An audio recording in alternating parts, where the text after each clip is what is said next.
Hey everybody, it is Dr. Heather back. Had a ton of questions after this morning's post, so I sincerely appreciate all those questions. I know sometimes you have to listen to it and then process it and then get the question. So a couple question is, can I still have my fat coffee while I'm fasting? And what about the exogenous ketones? So we kind of define fasting. If you look at Wikipedia, it is abstaining from anything except for water. And we're talking about water fasting. And when a purist is talking about fasting, they're generally talking about doing water. They're also probably going to fast from their cell phones, from movies, from activities, from rest, and really just get into a meditative state and really focus on their health.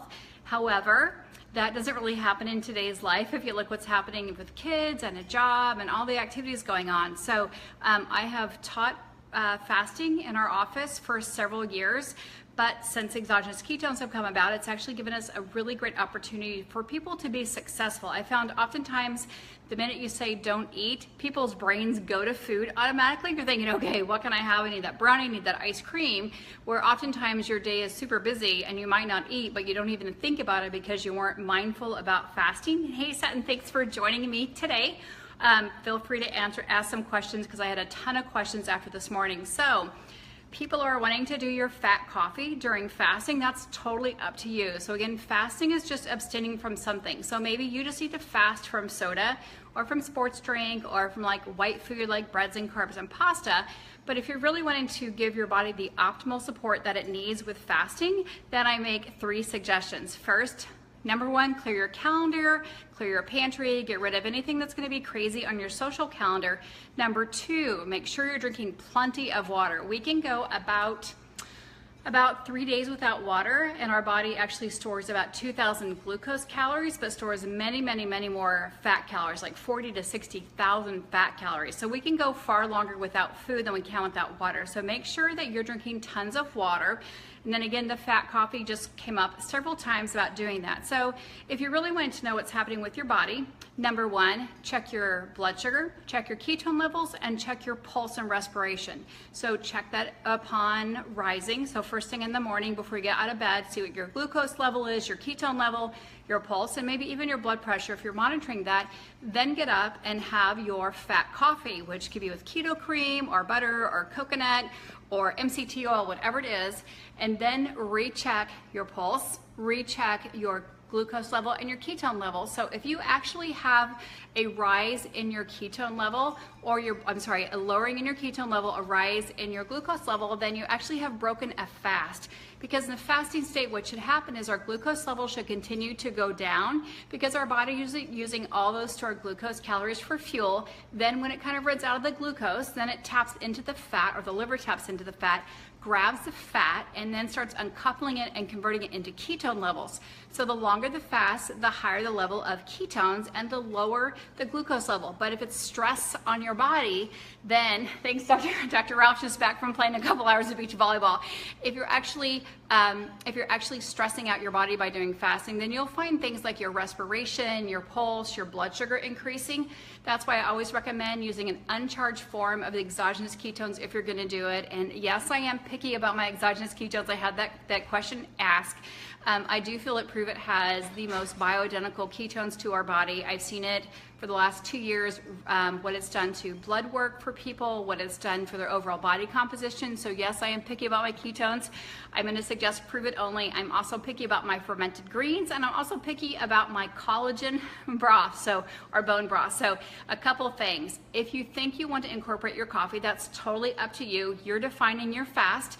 And again, your definition can be, I'm not going to drive through anywhere. I'm not going to eat after 6 o'clock. So write it down and make what you define your fast as. And if you want to do a fast that is as purest as possible, which is water only, it's a purest fast. But then add in those other things like an hour of cell phone time, an hour of Facebook time a day, or maybe you need to watch TV, or you have a job that you have to get to that's like 8 hours of computer. You want to modify your workout a little bit. And Satin, I'd love for you to jump in here and tell us how to modify our workouts during a fast, because you really want to let your body rest. This is not a time to get a PR. This is a time to allow your nervous system to relax, your blood sugar to reestablish, your immune system to really get a big reboot, and your brain to get a big reboot. So again, just to find out how it works for your life. But if you want to add in exogenous ketones before the fast, you might just check around. I know that some people have found that The beet powder, which makes the max red, can sometimes actually increase your blood sugar, so check that out. The chocolate swirl has inulin root or trigger root, which I love, so that actually may lower your blood sugar because inulin has found to actually lower blood sugar levels. So play around a little bit if you have a glucose meter, or even just checking your pulse is a really good way to tell if you've overstressed out your body. So, and thank you, Satin, for saying, she's saying walking or yoga. I'm gonna also say maybe just getting in the water a little bit also, and she's saying, you know, check your body weight versus heavy weight. Thanks for adding that in there.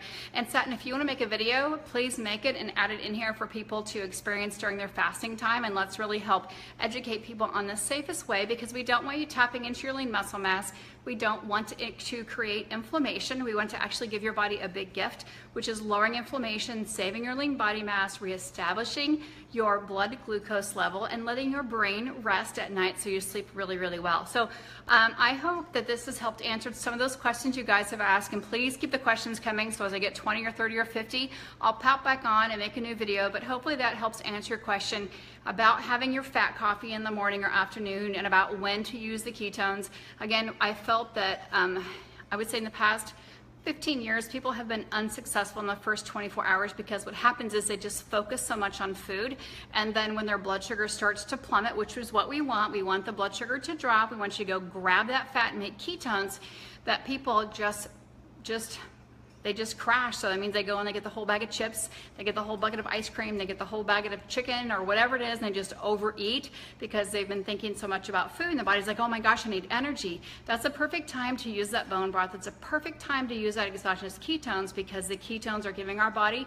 really what it needs. Our body will make it in the next 48 to 72 hours, but that first 24 hours is crucial for setting up your mind, because you'll remember how bad you felt if you didn't do it right, or you remember how awesome you felt if you did do it right. So hopefully that helps answer your questions. And Satin, I'd love for you to put a video in here and just kind of explain to people what they need to do the first really 24 to 48 hours. Once you get past 60 hours, I think it's okay to go ahead and start crush some workouts, because your body's going to be in ketosis. It's going to really be saving that lean muscle mass and reducing inflammation. So that's a great time that you could actually pick up and really raise your exercise to the next level. But I would wait to that 60-hour mark really to do that stuff.